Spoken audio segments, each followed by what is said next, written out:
Parashat Be'alotra, où on assiste à une révolte du Asafsouf Asher Bekirbo, du Erev Rav, du ramassis de peuple qui a suivi le peuple juif dans le désert, car ils n'en pouvaient plus de manger la manne, qui pourtant avait tous les goûts que l'on voulait ressentir, excepté 5 goûts qui sont cités dans la Torah, les concombres, euh, les, euh, les poireaux, l'oignon, l'ail, la pastèque.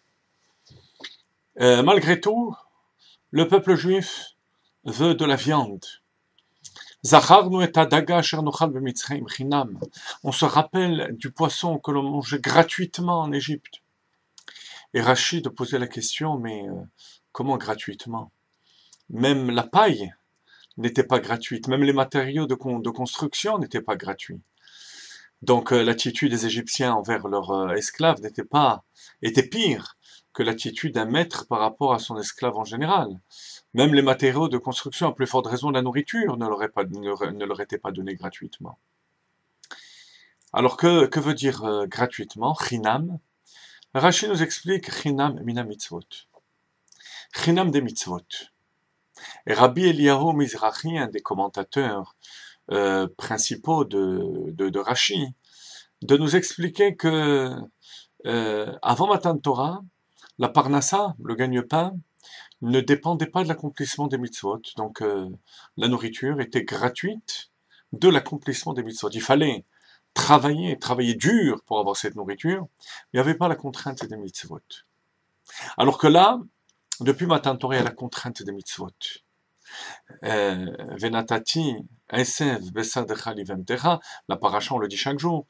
Ve'ayim Shawat Yishmeu al mitzvotai, si vous écoutez mes mitzvot, Imechokotai Telechu, alors à ce moment-là, je vous donnerai Gishmechem Beitam, la pluie en son temps, etc. Donc, la parnassa est conditionnée par l'accomplissement des mitzvot, donc du mérite spirituel de l'individu. Et ça leur était insupportable. Voilà l'explication classique, chers amis. Mais lorsqu'on s'arrête et qu'on réfléchit dans le contexte, on se rend compte qu'il y a quelque chose qui ne va pas. Parce que dans le désert, la parnassa, la manne, ne dépendait pas de l'accomplissement des mitzvot. Puisque Tzadik, Benoni, Racha recevaient, certes, de manière un peu différente, mais tout le monde recevait sa nourriture. Même Datan Vaviram, qui se sont révoltés, qui étaient les pires des Réchaïm, avaient aussi leur part de manne.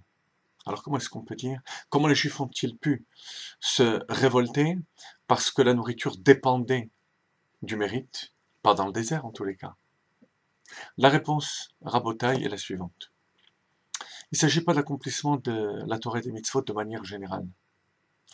La plainte et la révolte des Juifs, tout au moins du Erev Rav, c'était que même la manne, même la nourriture qui est déjà dans leur assiette, elle aussi comportait un certain nombre de mitzvot. Rappelez-vous, il fallait notamment n'en prendre que pour le jour même, sinon ça pourrissait. On n'a pas le droit d'en prendre Shabbat. Même dans la nourriture qui est prête à manger. Là, c'est un peu trop, c'est exagéré. Vous voyez, c'est un petit peu parfois la réaction de notre propre Yetzer Hara. Lorsqu'il s'agit de faire la tefila, de prier, d'étudier la Torah, de faire les mitzvot, on est partant. Mais on veut quand même un terrain de liberté, soi-disant, entre guillemets, où ce Yetzer Hara, ces pulsions, les pulsions de l'être humain, peuvent s'exprimer librement. Ça n'existe pas. Jusque dans nos assiettes. La manière de manger, de boire, de se promener, c'est ce qui détermine du niveau du Chacham, dit le Rambam. Et c'est contre ça que le Erev Rav s'est érigé, parce que c'est effectivement une caractéristique de la Torah. Kedoshim tihiu, vous serez saints, même dans le domaine du permis, même dans nos assiettes. Ça, c'est un premier point. Ensuite, Rashi nous dit, au nom de Rabbi Shimon, qu'effectivement, les 5 goûts qui sont cités ne pouvaient pas être atteints par la manne, parce que ces goûts-là sont mauvais pour les femmes qui allaitent. Parce que ça passe dans le lait, c'est mauvais. Et donc c'est pour ça que Akadosh Baruch Hu, avec tout le miracle, le caractère miraculeux de la manne, n'a pas introduit ces goûts-là. Et il nous rapporte ça au nom de Rabbi Shimon.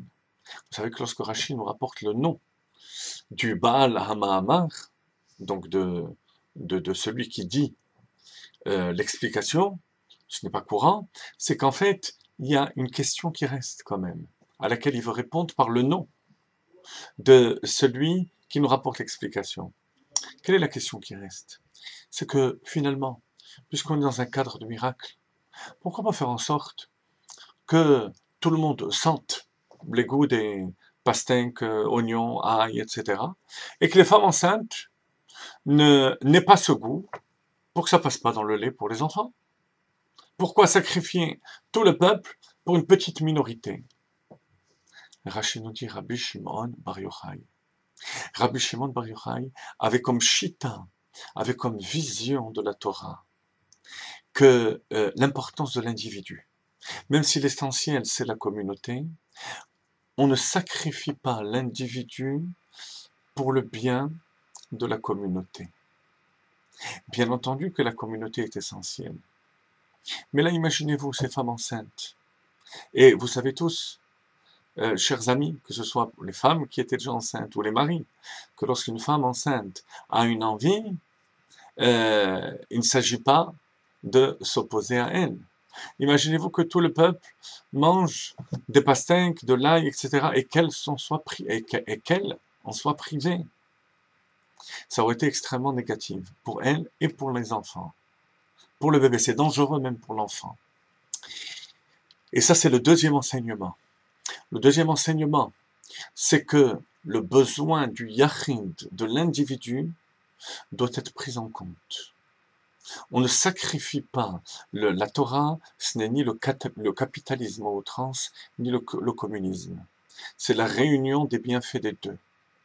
Le klal, le tzibour, la communauté, et le bien et l'épanouissement de l'individu.